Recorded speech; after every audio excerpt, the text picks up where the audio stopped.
벌써 사순절 셋째 주일이 되었습니다. 사순절 동안 복음을 더 알고 하나님이 영으로 예수님을 알게 하는 은혜가 있기를 원합니다. 네, 오늘은 두 차원의 복음을 아는 복음과 복이 들어가 있네요. 네, 최근에 막 뉴스에 이렇게 안타까운 이게 이단이 밝혀져서 잘 된 건지 아니면 기독교가 싸잡아서 또 오해를 받아서 또 안 된 건지 잘 모르겠는데 나는 신이다라는 이 JMS 2단 이 넷플릭스 1위가 되어서 뉴스에도 계속 많이 나오고 있습니다. 예전에 제가 이제 신천지에 대해서 말을 한 적이 있는데 사람들은 왜 이렇게 지식인들이 저렇게 빠지나 그러는데 여러분 그 이단들의 그 수법은 한 70년 정도 이렇게 축적이 된 거예요. 어떻게 하면 사람을 이렇게 잘 속이고 넘어가나. 단순히 그냥 이게 족보가 있기 때문에 굉장히 정교하고 간교합니다. 그리고 이제 핵심은 이게 또 너무나 정교하고 놀라워서만 그런 게 아니라 사람들이 이렇게 자아추구, 내가 원하는 게 있잖아요. 정말 이것을 잘 만족시켜 줍니다. 교리적으로. 근데 이제 기독교는 사실은 자기 부인이라면 이단은 자기 자아추구가 이렇게 중심이다 보니까 뭐 이게 지식인이 상관없어요. 내가 원하는 거, 탐심을 그냥 자극하니까 탐심이 없는 사람이 없잖아요.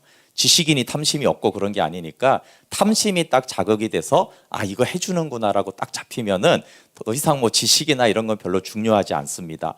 이루어 준다는데 내가 죽어도 원하는 거 그거 들어준다는데 물론 안 들어주지만 그렇게 이제 들어주도록 믿게 만들기 때문에 정말 깨어 있어야 되고 바른 복음을 믿는 것이 정말 필요한데 근데 너무 안타까운 건 아시잖아요. 이게 전혀 안 믿는 사람들이 이단에 빠지는 게 아니라 교회를 다니는 사람들이 빠지거든요. 바르게 믿지 않고 있다가 이렇게 이단들의 교리에 빠지는 경우가 있기 때문에 그것이 얼마나 안타까운 일인지 모르겠습니다. 네, 이런 영적인 혼돈의 시대에 바른 복음을 알고 더 깨어 있으면 좋겠습니다. 네, 오늘 말씀에서 예수님이 사람들이 나를 누구라 하느냐 이렇게 묻고 그러면 너희는 나를 누구라 하느냐 이게 두 가지 질문이 있습니다. 사람들이 예수님에 대해서 뭐라고 말하지? 사람들이 기독교에 대해서 뭐라고 말하지? 그게 있고 나는 예수님을 누구라 하느냐라고 했을 때 베드로는 이 세상이 말하는 상대성에 빠지지 않고 주는 그리스도시요 살아계신 하나님의 아들입니다. 이렇게 당당하게 말합니다. 이게 세상 살아보면 쉽지가 않죠.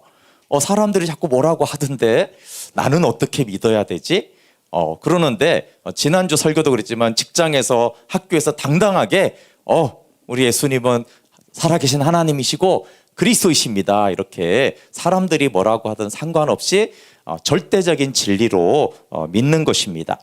그런데 베드로가 이 고백을 한 것이 우리는 너무 당연한 걸 왜 베드로는 이렇게 고백할까 그러는데 예수님의 제자훈련 방식과 우리는 좀 다릅니다. 우리는 사도행전 방식의 신앙생활을 하고 있어요. 그게 뭐냐 하면 결론을 알고 시작해요. 예수님이 하나님의 아들 그리스도십니다. 교회 처음 오면 이렇게 알려줘요. 그리고 예수님이 십자가에서 우리의 죄를 위해 죽었습니다. 부활하셔서 주가 되셨습니다. 이렇게 처음부터 결론을 알려주고 시작을 해요. 근데 복음서를 보면 예수님이 이걸 안 알려줍니다. 예수님 한 번도 나는 하나님의 아들이야 이렇게 안 해요. 뭐 인자다 이런 표현을 쓰시고 애매한 표현을 쓰시죠. 그리고 그리스도라고 직접 알려주지 않습니다. 그럼 어떻게 이제 돼 있냐면 계속 예수님과 교제하고 경험하고 표적을 경험하고 알면서 사귀면서 점점 이분이 누구지 하다가 이분이 정말 그리스도구나. 이분이 정말 살아계신 하나님의 아들이구나. 이렇게 알게 하는 방식을 사용하세요. 근데 이렇게 모르고 아는 것은 진짜로 아는 거죠. 뭐 상대성 이론이나 이런 것들을 이는 MC의 제곱. 우리가 이제 답을 알고 이렇게 딱 가면은 상대성 이론이 이런 거래. 그렇지만 대부분은 모르죠, 상대성 이론을. 그냥 답을 알려주고 그냥 이렇게 보는 거잖아요. 그렇죠? 근데 아인슈타인이 이걸 만든 사람은 알겠어요, 모르겠어요?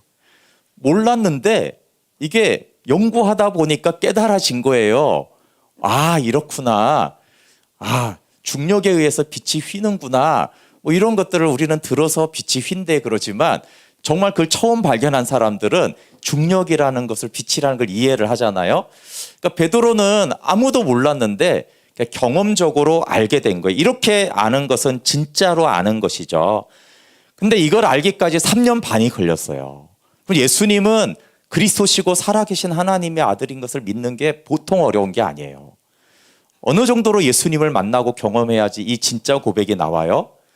3년 반 동안 예수님에게 직접 합숙 훈련을 받아야지, 그 정도 예수님을 알아야지, 야, 진짜 예수님이 하나님의 아들이시구나, 하나님이시구나, 이분이 진짜 그리스도구나, 그걸 알게 돼요.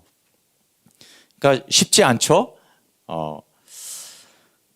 3년 반의 훈련의 결과입니다. 그런데 우리는 사도행전에서는 사도들이 바로 전해요. 먼저 예수님은 죽으시고 부활하셨다, 이렇게 그거 회개하잖아요. 그렇죠? 믿기 시작하잖아요.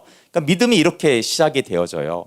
그런데 그러면은 우리는 진짜로 베드로처럼 내가 이제 찐으로 아는 건지, 예수님을 정답을 이미 들었기 때문에 고정관념인지, 아니면 내가 예수님을 경험해보고 알아보고 그분과 교제해 보니까 야, 예수님은 진짜 하나님의 아들이고 그리스도구나, 이렇게 알아져야 됩니다. 그래서 결론을 먼저 아는 우리들은 진짜인지 확증이 돼야 돼요. 정답을 외우는 게 아니라. 근데 어쨌든 이제 이런 방식으로, 예수님의 지금 방식으로 베드로는 양육을 받고 있기 때문에 이 예수님이 하나님의 아들이고 그리스도라는 것을 딱 알고 나서 예수님이 16장 17절에 보면 정말 복이 있다고 얘기하세요. 우리 16장 17절 한번 같이 읽어볼게요. 시작. 예수께서 대답하여 이르시되 바요나 시모나 내가 복이 있도다. 이를 내게 알게 하니는 혈육이 아니요 하늘에 계신 내 아버지시니라. 네. 예수님은 하나님의 아들이시오 그리스도라고 했을 때 혹시 이제 교회에서 복 받으셨군요, 이런 얘기 들어보신 적 있으세요? 예수님이 진짜 그리스도인 걸 알았어요, 믿었어요, 그러면 복 받으셨군요, 이런 얘기를 안 하는데, 예수님은 희한하게 예수님이 그리스도시고 살아계신 하나님의 아들입니다, 이렇게 말하니까 예수님이 베드로한테 너 진짜 복이 있다, 이렇게 말씀하신 거예요. 성경적인 복이 뭘까요? 네, 언제 복생해서 영생의 개념이 영원히 산다, 이거는 전혀 성경의 말이 아니라 그냥 영생을 그냥 한자를 푼 것인데, 영생의 개념이 성경적으로 알아야 되시 복의 개념도 성경적으로 알아야 됩니다. 사람들이 보통 말하는 복은 무엇입니까? 대표적으로 오복이 있잖아요, 그렇죠? 오복은 뭡니까? 초복, 중복, 말복 이런 게 아니잖아요, 그렇죠? 사서삼경에서 오복이 나온다고 그래요. 이게 장수의 복, 부자 되는 복, 건강한 복, 또 선행을 해서 덕을 쌓는 것도 복이고, 천수, 건강하게 살다가 이제 잘 죽는 것, 이 5가지가 오복으로 보통 말해서 우리가 복 많이 받으세요, 복 받았다, 이렇게 했을 때 대부분 이 오복을 중심으로 복 받았다라고 말을 합니다. 그러면 예수님은 이 오복을 주십니까, 안 주십니까? 엄청 많이 줬습니다, 복음서에. 왜냐하면 여러분, 병자를 치유하고 장애자를 고치고, 이게 다 뭐예요? 건강하고 장수하고 천수를 누리는 거잖아요. 장애를 앓다가 이렇게 죽는 것이 아니라 다 축사도 마찬가지예요. 근데 이 오복을 많이 주셨어요. 그런데 제가 신약 전체를 다 복에 대해서 찾아봤는데 이 오복을 주시고는 야, 너 복 받았다, 이렇게 단 한 번도 얘기를 안 해요. 그래서 맹인에게 눈을 뜨게 하고는 너 복 받았다, 이렇게 말을 하지 않아요. 오병이어 표적을 주고는 야, 복 받았지, 이렇게 말을 하지 않아요. 단 한 번도 그렇게 말을 하지 않습니다. 그러면 신약의 모든 복을 찾아보면 사실 복이라는 말이 굉장히 많이 나오는데, 생각보다 그 모든 복은 어떤 공통점이 있냐 하면 복음과 생명과 연관된, 아니면 직접적이거나 간접적인 것에만 복이 있다고 말을 해요. 복음을 여기 안다거나 생명을 누린다거나 하나님 나라에 들어갔다거나 뭐 이런 것들, 예수 생명으로 산다거나 이런 것들만 성경에서는 사도들과 예수님은 복이 있다라고 말을 해요. 근데 왜 인간이 말하는 복, 이 오복을 왜 성경은 복이라고 하지 않을까요? 우리가 생각하는 복을 단 한 번도 예수님은 복이라고 말하지 않고, 오복이 왜 이 복음과 생명을 보통 심지어 크리스찬들조차도 그건 구원받은 거고 영적인 거지 복이라고 생각 안 하거든요. 새해 복 많이 받으세요 할 때 그 개념이 들어가 있나요? 그런데 이 성경이 말하는 복은 왜 이제 예수님이 우리가 말하는 복을 복이라고 하지 않을까? 이걸 제가 한번 보여줘 보겠습니다. 제가 여기 초등부 아이들 보세요. 제가 우리 유초등부를 위해서 선물을 준비했어요. 선물이 이 한 박스나 돼요. 이 안에 뭐가 들었을까요? 어떻게 알았어요? 봤어요? 야, 역시 정말 대단하구나. 여기 감춰둔 걸 제가 이렇게 막 뚜껑까지 다 덮었는데 이걸 다 들여다봤군요. 예. 야, 그래도 안 가져간 게 훌륭하네요. 네. 우리 유초동부만 5명 먼저 나오면 과자를 다 줄게요. 나오세요, 지금. 나오세요. 네. 와, 5 줄 서세요. 자, 2, 3, 넷, 5. 요원이 받고 싶어요? 6명인데? 알았어. 예. 더 이상 받고 싶은 아이가 없어요? 혹시 어른들 중에서 나도 받고 싶었다. 예. 서원영 집사님 나오세요. 서원영 집사님 가장 비싼 글을 제가 드려요.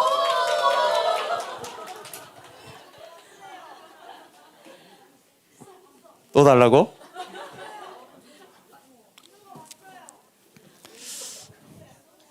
예, 우리 과자 선물 받은 받았지, 그렇지?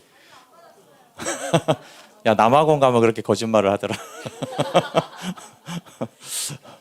네, 송 집사님 혹시 복 받았다는 생각이 드세요? 우리 과자 받은 친구들 중에 내가 복 받았다 이런 생각 드는 사람. 우리 주원이 복 받았대요. 선물을 받은 느낌이 들죠?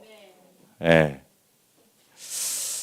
여러분, 아이들에게는 사람마다 다르지만 과자 한 봉지가 선물이 될 수 있어요.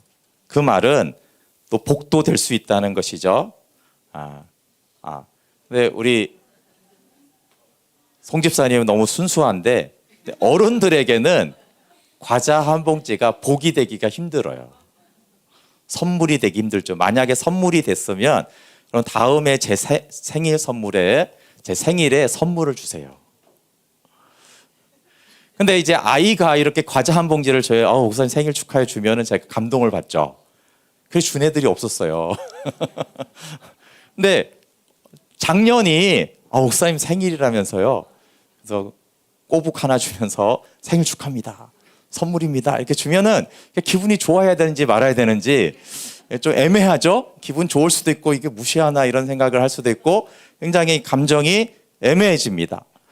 여러분, 아이들에게 기쁨을 주기 위해서 선물을 하려면 한 1,000원에서 10,000원 정도 쓰면 보통 기뻐합니다. 그리고 이제 선물을 받았다고 생각해요. 근데 어른들 작년이 되면 이제 이 선물을 받고 기쁘다 하면 한 얼마 정도 써야 돼요? 그렇죠. 거의 5만 원은 써야죠. 한 100만 원 정도 쓰면 좀 기분이 좋아져요. 네. 제 카드를 드리면 선물이 되겠죠. 그러면 복 받은 거예요, 그렇죠? 일론 머스크가 한 137조 가졌다고 하고 작년에 한국을 방문한 사우디의 빈 살만이 인터넷 보니까 2,800조를 가지고 있대요. 재산이. 네. 일론 머스크한테나 빈 살만한테 우리가 만약에 선물을 한다고 생각해 보세요. 밑에서 30만 원짜리 한우 세트를 사서 주면은 어떻게 생각할까요? 선물이 될까요? 복을 받았다는 생각이 들까요? 빈살만이 야, 한국에 와서 복 받았다, 나는 선물 받았다, 이런 생각이 들까요? 여러분 뉴스 보셨죠? 빈살만이 한국을 방문했을 때 뉴스가 이렇게 나왔어요. 백조 선물 보따리. 물론 현금은 아닙니다. 여러분 경제 100조 정도를 투자하면 한 2, 30조 남는다고 봐야 돼요.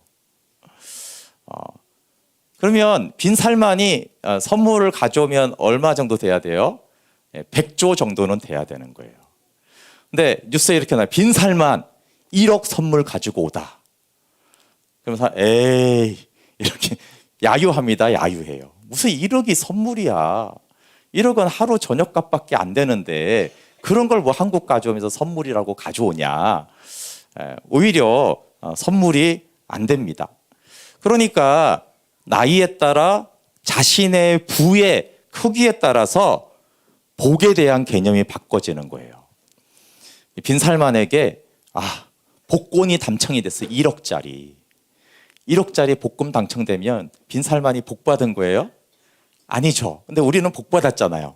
와, 1억이 꽁돈으로 생겼어. 근데 빈살만한테는 그게 선물도 아니고 복도 아니에요. 너 가져, 그냥 그러겠죠. 지나가는 사람한테. 복권 너 가져. 찾는 게 귀찮다, 야. 가서 막 은행 가야 돼, 세금 내야 되고 귀찮으니까 너 가져라, 이러겠죠. 그러니까 사람마다 복에 대한 개념이 다릅니다. 그러면 우주의 창조주이신, 우주의 주인이신 하나님이 보시기에 복이라 여겨지는 것은 무엇일까요? 그러니까 예수님이 맹인을 고치고 한센병을 고치고 치유해지고 그리고 복을 줬다라고 하지 않는 거예요. 왜 그러냐면 그게 하나님에게는 과자 한 봉지를 준 거예요. 제가 줄 수 있죠. 아이들한테 과자 먹어라 이렇게 할 수 있지만 과자 주고 너 복 받은 줄 알아? 나 때문에 너 복 받은 거야 인생에. 이러면은 좀 웃기잖아요. 뭐 고맙긴 하지만 과자 한 봉지 주고 뭐 내 인생에 복 받았다고 그래. 그거 아닌 것 같은데. 이렇게 생각하는 거예요. 그러면은 제가 이게 궁금했어요. 이게 예수님이 치유해주고 축사해주고 먹여주고 이렇게 온갖 것을 하고 나서 장애를 치유해주고 복이라는 말이 없는데 도대체 그럼 이걸 뭐라고 불러야 되나? 예수님의 치유와 능력과 축사와 장애, 우리의 필요를 하는 것에 대해서 거의 가장 많이 나온 게 뭐냐면요. 불쌍히 여기사 이렇게 나와 있어요. 불쌍해서 치유해 주시고 불쌍해서 고쳐주시고 불쌍해서 먹을 걸 주시고 불쌍해서 채워주세요. 그러니까 인간이 생각하는 오복은 하나님은 복이라고 한 적은 없고 불쌍하다. 불쌍하니까 내가 물론 사랑함으로 주는 거죠. 불쌍해서.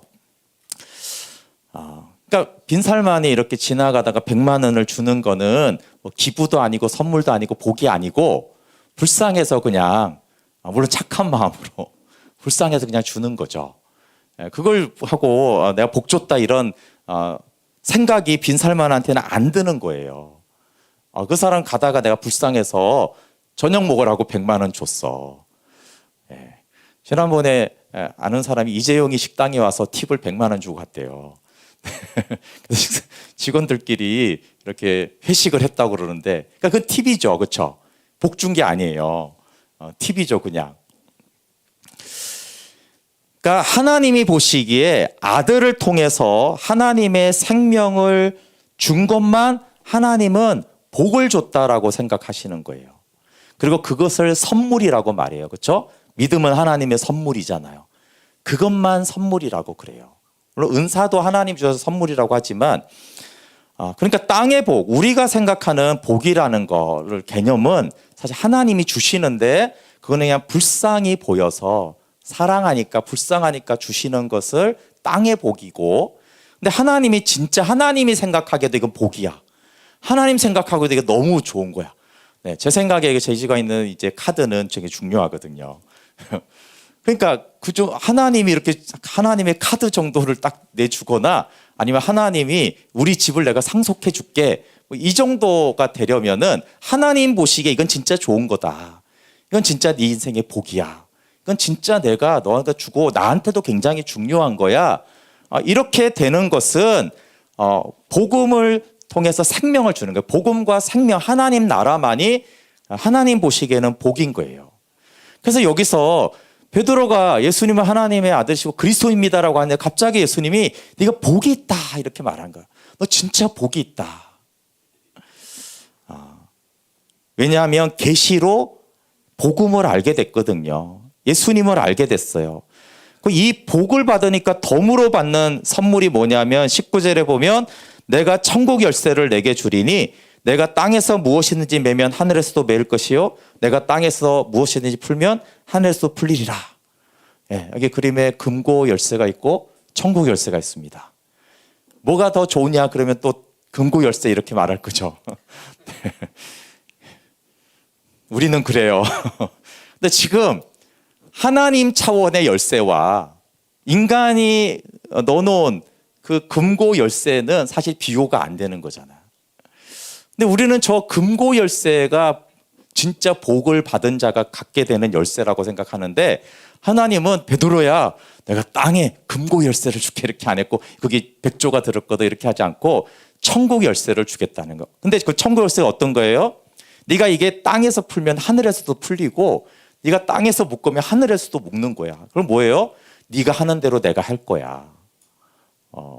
이게 이제 하나님 수준의 복인 거예요. 하나님을 움직일 수 있고 하나님을 이렇게 하게 하는 그 정도가 돼야지 하나님 쪽에서는 그렇잖아요. 만약에 어떤 정말 좋으면 딱 명함 하나 주고 이거 가져오면 당신이 하라는 대로 내가 다 줄 테니까 언제든지 찾아오세요. 뭐 그런 프리패스 같은 거 있잖아요.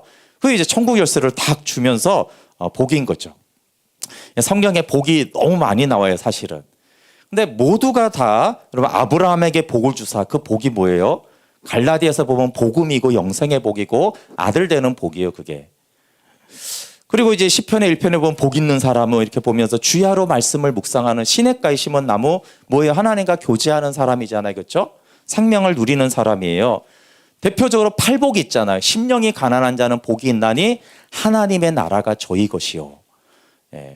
거기 팔복도 다 하나님 나라와 관련이 돼 있어요. 그리고 에베소서 1장에 바울이 하늘에 속한 모든 영적인 복을 이미 받았다. 거기도 하늘의 복이죠. 그러니까 이것 말고도 너무나 많은데 성경의 복이라고 했을 때는 다 복음과 생명 하나님 나라와 관련된 아들과 관련된 것이 복이라고 말을 하는 거예요. 그래서 우리가 받은 복, 그러니까 너무 이게 크니까 우리가 모르지만 진짜 내가 받은 진짜 복이 뭔가를 좀 생각해야 돼요. 아까 제가 빈살만이 2,800조를 가졌대요. 느낌이 옵니까 안 옵니까? 안 오죠. 그럼 2,800만 원 있어야 돼. 그럼 우리 느낌이 오잖아요. 2,800만 원 갖고 싶다. 이런 생각이 드는데 2,800조라고 그러면 별로 갖고 싶지도 않아. 이제 감이 안 오잖아요. 그렇죠? 굳이 그렇게 많이 있어야 될까? 준다고 해도 그냥 1조 정도만 주면 안 되는데 굳이 2,800조나? 근데 2,800만 원 드릴까? 그러면 얼른 달라고 이렇게 하잖아요. 그래서 베드로가 예수님이 뭐라고 그러냐면 이것은 혈육이로 알게 한 것이 아니고 하나님 아버지가 네게 알게 한 거야. 그러니까 여러분 복음도 계시로 알아지고요. 심지어 그 복음이 복이라는 것도 계시로 알아져요. 너무 크니까. 하나님이 말하는 복이니까. 그래서 성령이 오시면 야, 내가 예수님 어떻게 하다가 예수님 믿게 되었나. 가끔 그런 소리 들으시죠, 간증할 때. 내가 어떻게 하다가 예수님을 믿어서 이렇게 하나님의 자녀가 됐을까요? 그러니까 이 간증이 나오는 거는 그 복을 받았다라는 건데 그게 성령으로 알게 되는 거예요. 그냥 나는 예수 믿었어. 예수님 당연히 하나님의 아들이 그게 아니라 어떻게 하다가 내가 예수님이 하나님이신 걸 알게 됐을까? 어떻게 하다가 내가 그분을 그리스도인 걸 내가 알게 됐을까? 이 복이 너무 커구나. 늘 이게 이제 감격이 되는 거예요. 그게 사실은 구원의 은총이잖아요. 날마다 구원받은 감격이 있는 건데 그게 사실은 복을 받았다는 사실을 알고 나서부터 날마다 이 복을 받았으니 이 복으로 너무 기쁘다라고 하는 간증이에요. 그렇게 되면서 이제 비로소라는 단어가 16장에 나옵니다. 지난주에 그러므로라는 단어를 중요하게 말을 했는데, 베드로가 예수님이 누군지 복음을 알고 복을 받으니까 예수님이 복음의 두 차원의 두 번째를 선포합니다. 우리 21절 한번 읽어볼게요. 21절 같이 읽어볼게요. 시작. 이때로부터 예수 그리스도께서 자기가 예루살렘에 올라가 장로들과 대제사장들과 서기관들에게 많은 고난을 받고 죽임을 당하고 제3일에 살아나야 할 것을 제자들에게 비로소 나타내시니. 여기 비로소라는 말은 더 좋은 복을 엄청 주고 싶었는데 이제 비로소 줄 수 있겠다 이런 거예요. 그러니까 여기까지 3년 반이 걸렸는데 3년 반 동안 예행 연습.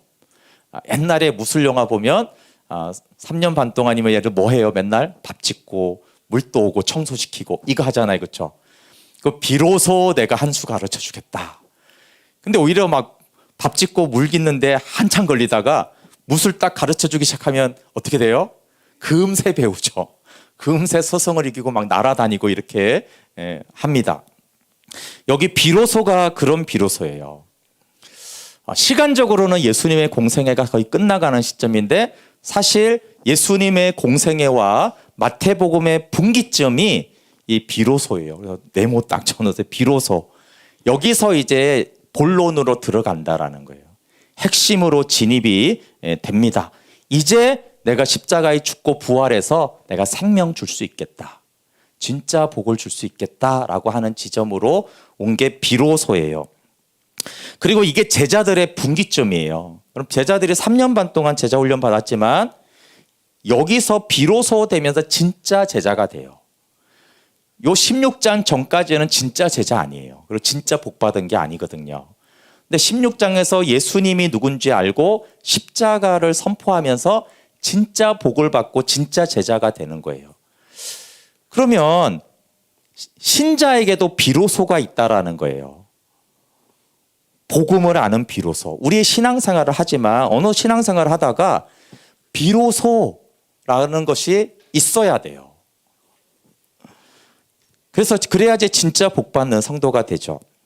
복음에는 두 차원이 있습니다. 당연히 하나지만 그래도 나누면 로마서 1장 2절과 마가복음 1장 1절에서 하나님의 아들 예수 그리스도가 복음이고 고린도전서 15장 3절부터 5절에는 그의 메시아적 사역, 그가 죽으시고 장사되고 부활한 것이 복음입니다. 근데 이 베드로가 먼저는 뭐예요? 16장에서 첫 번째 하나님의 아들 예수 그리스도라는 것을 정확히 알았어요. 그러니까 예수님이 바로 이어서 뭐라고 하냐면 이 두 번째 그의 메시아적 사역에 대해서 가르쳐 주세요. 왜냐하면 이 두 차원의 복음을 다 알고 믿어야 진짜 복이거든요. 그러니까 물론 첫 번째만 알아도 복 있는 자지만 두 번째까지 알면은 하늘에 속한 모든 영적인 복을 다 받는 것이기 때문에 두 번째를 알려줍니다. 그런데 의외가 뭐냐면 베드로가 복음은 뭐 기쁜 소식인데 기뻐하지 않고 예수님을 밀치면서 막 저항을 합니다. 붙들고는 밀치거나 아니면 이렇게 따로 데려가는 거예요. 이렇게 막 혼내기 위해서. 예수님 이리 좀 와보세요 한번. 지금 그러시면 되겠어요. 막 꾸짖는 거예요. 그리고 항변하여 꾸짖다. 이게 악한 영에게 쓰는 말인데 그러면서 뭘 꾸짖습니까? 결코 순환은 없습니다. 결코 십자가와 부활은 없어야 됩니다. 이렇게 막 예수님을 꾸짖습니다. 그러니까 첫 번째 복음을 알았음에도 불구하고 베드로의 신앙가는 뭐예요? 여전히 땅의 복을 주는 메시아. 왜냐하면 지금까지 땅의 복을 주는 걸 3년 반 동안 경험했거든요. 예수님이 수많은 사람을 고쳐주고 치유해주고 자유케 해주고 먹을 것을 주는 걸 그동안 얼마나 많이 봤어요. 그러니까 더 많은 복을 기대했죠. 야, 이 예수님 따라다니면 진짜 절대 굶지는 않는다. 오병이어만 있으면 5,000명 먹였는데 절대 굶을 일 없잖아요. 그렇지 않아요? 그리고 장애로 죽을 일이 없겠구나. 치유해 주시면 되잖아요. 그러니까 예수님하고 같이 따라다니면 좀 고생은 되지만 얼마나 예수님이 땅의 복을 많이 주시는 분이세요. 베드로를 통해서 우리가 알 수 있는 것이 뭐냐 하면 이 메시아적 사역, 십자가와 장사됨과 부활 복음을 믿는 것이 하나님의 아들 그리스도로 믿는 것보다 훨씬 어렵다라는 거예요. 십자가와 부활은 오복과 관련이 없어요. 근데 예수님이 하나님의 아들이라는 것은요, 어떻게 보면 오복과도 관련이 있어요. 그러니까 기적을 행하시고 능력을 행하시잖아요. 그렇죠? 근데 십자가와 장사됨과 부활에는 이 오복, 성공, 보란듯한 삶하고 관계가 없어요. 거리가 멀죠. 그래서 우리도 이렇게 자세히 보면은 예수님이 하나님의 아들 그리스도라는 데는 저항이 없는데 십자가와 부활에 대해서는 우리도 저항이 엄청 심합니다. 근데 우리 23절 같이 읽어볼게요. 23절. 네. 같이 읽어볼게요. 시작. 예수께서 돌이키시며 베드로에게 이르시되 사탄아 내 뒤로 물러가라. 너는 나를 넘어지게 하는 자로다. 내가 하나님의 일을 생각하지 아니하고 도리어 사람의 일을 생각하는도다. 네, 계속 앞으로 갔네요. 여러분, 예수님이 굉장히 심하게 꾸짖잖아요. 그렇죠? 네, 왜 자꾸 앞으로 가죠? 네. 네, 제가 거꾸로 눌렀나 봐요.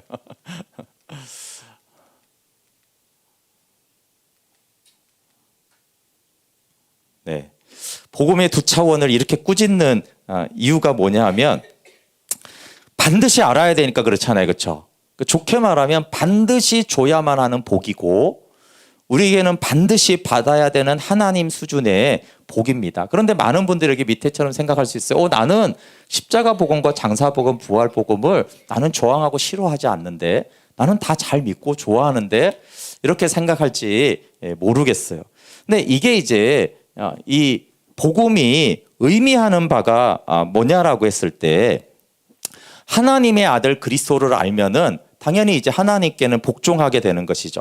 근데 이 메시아적 사역을 안다는 의미가 진짜로 알면 이제 24절, 25절 말씀이 들려요. 같이 한번 읽어볼게요. 시작. 이에 예수께서 제자들에게 이르시되 누구든지 나를 따려오려거든 자기를 부인하고 자기 십자가를 지고 나를 따를 것이니라. 누구든지 제 목숨을 구원하고자 하면 잃을 것이요 누구든지 나를 위하여 제 목숨을 잃으면 찾으리라. 예. 아마 성도들이 제일 싫어하는 말씀 아닐까요? 좋아하세요? 네. 그러니까 그냥 말씀하면 뭐 괜찮지만 대놓고 쫓아다니 자기 부인해. 십자가 저 이렇게 막 대놓고 하면 얼마나 막 경기를 내면서 싫어하겠어요. 막 십자가를 막 던지고 싶잖아요. 베드로가 왜 저항을 했겠어요? 예수님이 순환당하면 내 인생 끝이라서 그래요. 그래서 예수님의 순환이 베드로한테 어떻게 들렸냐면 베드로가 자기를 부인하고 십자가를 지고 나를 따라 이렇게 베드로한테 들렸어요. 근데 우리가 진짜로 솔직하면 베드로처럼 우리가 똑같이 할 거예요. 호은서 선교사님이 아마존까지 가서 엄청난 헌신을 하고 나서 거기서 이런 말을 한 적이 있어서 그 아마존에서 사도행전을 강의하는데 갑자기 분노가 올라오면서 하나님, 내가 당신에게 이렇게 순종한 결과가 결국 죽음밖에 없습니까? 제자들이요 다 엄청 헌신했는데 다 죽는 거예요. 헌신한 대가가 죽음입니까? 근데 이분이 평소에는 순교를 너무 좋게 생각했는데 자아가 확 올라오면서 분노하는 거예요. 하나님, 내가 이렇게 헌신하고 헌금하고 봉사했는데 겨우 대가가 이겁니까? 보상을 바라는 마음. 물론 예수 생명은 가난과 고난과 순교를 기뻐하지만 이 자아는 굉장히 분노하는 거예요. 이렇게 주님을 위해서 헌신하고 살았는데 겨우 죽음이라니, 비참한 죽음이라니 이게 말이 되느냐. 네, 그걸 이제 들켰다고 하면서 내 안에 이런 게 있구나. 역시 자아는 이런 거구나. 네, 그런 얘기를 하는데 우리가 가만히 생각해보면 베드로가 똑같이 한 거예요. 베드로가 예수님 사랑하고 모든 걸 버렸지만 갑자기 그걸 건드리니까 화가 난 거예요. 아니, 내가 지금 3년 반 동안 따라다녔는데 대가가 뭐 순환이 무슨 소리입니까 지금. 메시아적 사역의 복음이 진짜로 알면 이게 하나님 수준의 복이고 영광인데 문제는 이 자기 부인이 십자가가 걸림돌이 되는 것입니다. 예수님이 이렇게 진단한 건 이거예요. 베드로가 사단에게 넘어간 이유는 하나님의 일을 생각하지 않고 도리어 사람의 일을 생각했기 때문에 그래요. 사탄은 우리들에게 사람의 일에 매진함으로 하나님의 일을 생각하지 못하게 해요. 근데 사람의 일에 매달리면 염려와 두려움과 불안과 환난과 공고로 사탄이 이렇게 사로잡아요. 사람의 일에 매달리면. 근데 아니, 그럼 사람의 일을 해야지. 어떻게 하나님의 일만 합니까? 이렇게 물으시는 분이 있는데 그게 아니고요. 여러분, 사람의 일과 하나님의 일을 동시에 생각해야 돼요. 직장이니까 사람의 일을 하고 교회니까 하나님의 일을, 그게 아니라 항상 하나님의 일과 사람의 일을 동시에 생각해야 돼요. 지난주에 설교 주제가 그거예요. 부르신 곳에서 예배하라는 게 뭐예요? 직장에서 일 안 하고 뭐 계속 성경책만 보라는 게 아니잖아요. 거기서 하나님의 일과 사람의 일을 같이 생각해야 되는 거예요. 근데 늘 하나님의 일이 우선적이라는 거예요. 그걸 대표적으로 로렌스 형제가 주방에서 일하면서 수선하면서 그렇게 했다고 그랬잖아요. 그렇죠? 일하면서 하나님의 일을 계속 생각하는 거예요. 근데 하나님의 일이 먼저 됐을 때 사단이 틈타지를 못하는 것이죠. 그 평안이 임하는데 사람의 일이 우선이 되어지면 불안과 환난과 공고가 오고 예수님에게 이렇게 저항하고 대항하게 됩니다. 자기 부인은 부정적인 것은 아닙니다. 혹시 자기 부인을 모든 걸 부인한다고 생각하는 것인데 그렇지 않고, 자기 부인은 하나님의 일을 생각하지 못하게 하는 걸 부인하는 거예요. 근데 그렇지 않은 하나님의 일을 생각하는 자는 격려하고 칭찬하고 존귀하게 여겨야 돼요. 자기 부인은 부정하게 긍정적이지 않고 부정적이다라고 하는 것이 아닙니다. 자기 부인은 사실 옛사람을 죽음에 넘기우는 것이죠. 그래서 하나님의 일과 자기 부인과 십자가는 원래 고통을 주기 위한 게 아니라 요한복음에는 언제나 영광을 주기 위한 거예요. 십자가를 지는 자에게 영광을 준다라고 하는데, 이상하게 우리는 그 십자가가 자꾸 고통을 주는 걸로 자꾸 인식이 되는 거죠. 그 십자가를 지면 구원의 열매가 나타납니다. 근데 중요한 건 그러면 어떡하란 말이냐 이거예요.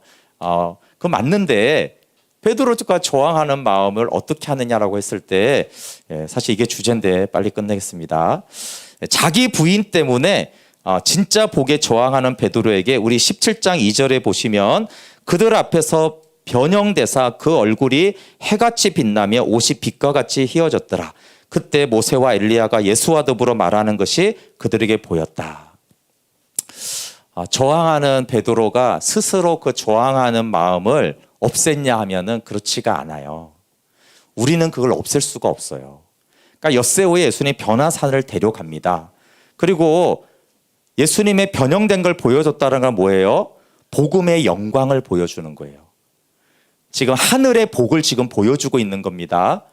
하늘의 복을 보여주면서, 베드로야, 내가 죽고 부활한 복음의 영광을 한번 봐라. 네가 원하는 오복보다 이게 훨씬 더 영광스러운 복이야. 너 이런 복을 본 적이 있어? 이건 천상의 복이야. 영광스럽잖아. 이 변화된 그 부활의 몸을 보여주는 것입니다. 그리고 두 번째 대화 내용이 뭐예요? 예수님과 모세가 엘리야가 대화하는 것이 누가복음 9장 30절 31절에는 두 사람이 예수와 함께 말하는데, 모세와 엘리야가 영광 중에 나타나서 예수께서 예루살렘에서 별세하실 걸, 고난당하고 죽을 것에 대해서 말하는 거예요. 지금 영광 중에, 그러니까 지하실에서 어두컴컴하게 예수님 죽을 거 이렇게 말하는 게 아니라 영광 중에 십자가와 부활을 얘기하는 거예요. 그러니까 막 며칠 전에는 저항했던 베드로가 어떻게 돼요? 막 별세 얘기하니까 막 여기서도 저항할 것 같죠? 너무 영광이 있으니까 저항을 못하고 초막셋을 짓겠습니다 막 이래요. 그리고 17장 5절에 보시면 하나님 쇠기를 박으시죠. 말할 때 호련히 빛난 구름이 왔어요. 그들이 덮으며 구름 속에서 소리가 나서 이르시되, 이는 내 사랑하는 아들이요 내 기뻐하는 자니 너희는 그의 말을 들으라. 부활의 몸을 보여주고 십자가에 대한 대화가 있고, 영광 중에 하나님이 너희는 그의 말을 들으라. 여기 그의 말은 뭐겠어요? 내가 순환당하고 죽임당하고 다시 부활할 것이다라는 이 두 번째 복음을 들으라는 거예요. 복음을. 너 복음에 저항하지 말고 복음을 들어라, 이 말이에요. 엿새 전에 막 꾸짖었던 베드로가 이 말을 듣고 뜨끔했을 거 아니에요? 변화산 체험의 12절을 보시면 17장, 인자도 이와 같이 그들에게 고난을 받으리라, 이렇게 마지막에 말, 인자가 고난 받으리라 그러면 막 저항해야 되는데 저항이 없어요 이제. 그러니까 베드로 안에 이 저항감, 자기 부인하기 싫은 마음, 십자가를 지기 싫은 마음을 변화산에 데려가셔서 그 불신앙과 저항감을 제거해 주시는 거예요. 그러면 확 바뀌었냐? 확 안 바뀌었습니다. 왜냐하면 이게 너무나 어려운 문제예요, 우리에게는. 그래서 17장 22절 23절에 보면은 갈릴리에 모일 때 예수께서 제자들에게 이르시되 인자가 장차 사람들의 손에 넘겨져 죽임을 당하고 제3일에 살아나리라 하시니 마지막에 뭐예요? 제자들이 매우 근심하더라. 근데 이제 대들지는 못해요. 이제 대들지 못해. 왜 변화산을 이제 봤거든. 근데 여전히 야, 내가 고난 당하고 죽는다. 그럼 예수님 지금 우리 인생 끝인데 3년 반 동안 따라다니고 어떻게 되는 거야? 이러니까 근심이 돼요. 그러니까 중간 상태죠. 아멘도 못하고 대들지도 못하고 중간 근심이다. 어떡하라는 거지? 근데 대들지 못하겠네. 그 부활의 영광이라고 했으니까 내 생각에는 그게 영광이라고 하지만 봤으니까 영광이 내 생각에는 그 고생인 것 같은데 그러니까 이제 이러지도 저러지도 못하는 상태가 됐어요. 저항감이 조금씩 줄어듭니다. 그러니까 주님이 베드로를 만지세요. 너 왜 믿음 없냐? 16강에 꾸짖고 끝났으면 뭐 어떻게 할 수 없는 거죠. 근데 꾸짖고 다시 변화산으로 데려갑니다. 그 다음에 뒤에는 우리가 알잖아요. 베드로야, 내가 너를 위해 기도하고 있어. 사탄이 너를 청구하지만 내가 기도하고 있다. 그리고 어떻게 해요? 또 실패한 베드로를 찾아가시죠. 그리고 성령을 보내주시죠. 베드로가 이 저항하는 마음이 왜 없어지고 진짜 이 복음이 하늘의 복이구나를 알게 되는데 나중에 알게 되는 과정을 보면은 다 주님이 하시는 거예요. 베드로가 뭘 이렇게 해가지고 베드로 스스로 그 저항감이 없어지고 하늘의 복을 내가 알았다 이런 게 아니에요. 이렇게 십자가와 부활을 싫어했던 베드로가 사도행전에서 십자가와 부활을 전하는데 5천 명이 회개를 하고 3천 명이 회개하고 세례를 받는 거예요. 그럼 베드로가 십자가 부활을 어느 정도 믿은 거예요. 그렇게 저항했고 싫었는데 이제는 그렇게 좋고 그렇게 이게 복이고 그렇게 이게 기쁨인 거예요. 십자가와 부활이 그렇게. 그러니까 베드로가 완전히 이렇게 극과 극에서 달라지는 것이죠. 하나님 수준의 복을 알았어요. 주님이 하시는 것입니다. 근데 여러분 혹시 그래도 저항하는 사람이 이렇게 말할 수 있어요. 그래서 하늘의 복만 주고 땅의 복은 안 주는 건가요? 혹시 계속 이런 생각하신 분 없으십니까? 네, 로마서 8장 32절에 이렇게 말하고 있습니다. 자기 아들을 아끼지 아니하시고 우리 모든 사람을 위하여 내주시니가 어찌 그 아들과 함께 모든 것을 우리에게 주시지 아니하겠느냐. 아들을 아끼지 않고 준다니까 이게 바울의 대답이에요. 그래서 땅에 복을 주는 거야, 안 주는 거예요? 아니, 아들을 준다니까. 그래서 꼬북 사주는 거야, 안 사주는 거야? 에이스 사줄 거예요, 초코파이 사줄 거예요? 집을 상속해 주겠다니까. 이 집 네 거야. 그래 알겠는데 아빠. 그래서 초코파이를 사주겠다는 거, 안 사주겠다는 거예요? 아니 10억을 너한테 주겠다니까. 초코파이 사주겠어요? 계속 이 얘기 하고 있는 거예요. 아들을 아끼지 않고 내어주겠다니까. 그 다른 거는 말할 필요가 없잖아. 실제로 바울이 말하지 않아요. 그럼 뭐하러 말하냐. 아들도 아끼지 않았다는데 나머지에 말할 필요가 없지. 베드로가 하늘의 복을 받은 이유는 잘 몰라도 그렇지만 베드로가 유일하게 하나 잘한 것은 이러나 저러나 예수님 따라다니는 거예요. 이러나 저러나. 그럼 그래서 주님과 함께하고 계속 복음을 듣고 그러면은 베드로 안에 있었던 우리 안에도 그 저항감이 있습니다. 자기를 부인하고 십자가를 지고 나를 따르라. 이게 성경에 진리가 아무리 복이라고 해도 왠지 싫은 마음이 있는데 계속 주님과 함께할 때 주님이 그 마음을 만지셔서 이게 진짜 하늘의 복이구나. 성령께서 이게 진짜 하늘의 복이구나. 그렇게 베드로의 믿음 하나님 수준의 차원의 복을 받게 하십니다. 우리 함께 같이 찬양하고 기도할게요. 여러분 세상에 오복이 필요하죠. 땅의 복 좋은 것입니다. 근데 하늘의 복은 비교할 수 없는 복인 거예요.